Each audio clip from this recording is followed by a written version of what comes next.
Kasama sa metrics natin ang number of arrests. Paramihan. Sige. Paramihan. Kung noon ay, make sure that everything that we do are within the ambit of the law. No? Aresto. Kaya kanina sinabi ko, magtaas kayo ng kamay sa judge. Kasi kung talagang magaling kang pulis, hindi ka papayag na yung criminal na yan, they're going scot-free. And there's only one way of doing that. Arestuhin mo sila, dalhin mo sa husgado.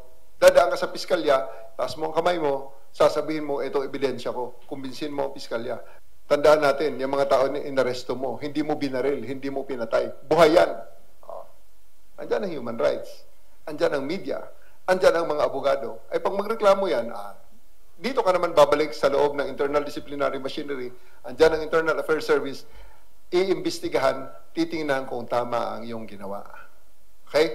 Pero huwag sila mag-alala. I'm directing the legal service to provide them with the lawyers that will defend them kung may mang-aasunto sa kanila. So, legal service will be providing them with legal assistance. Yun naman ang metrics ng aking mga abogado dyan sa legal service. Paramihan naman ang panalong kaso. Depensahan nila ang mga polis. Pag gumawa ang polis ng trabaho niya, natural ho yan. Ang polis kasi, I would like to believe na most of the time, kalahati talaga ng mga partidos na pinapakialaman ng pulis ay galit sa pulis. Kalahati ay masaya. Bakit?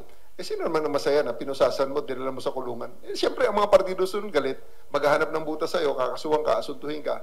Natural yun na reaksyon. Okay? Buhay ang ating mga tinitingnan dito, ha? Hindi yung mga binaril natin at hindi yung mga kung ano-anong mga pinagagagawa natin na hindi na makadepensa yung mga tao. So, right now, metrics natin is aresto.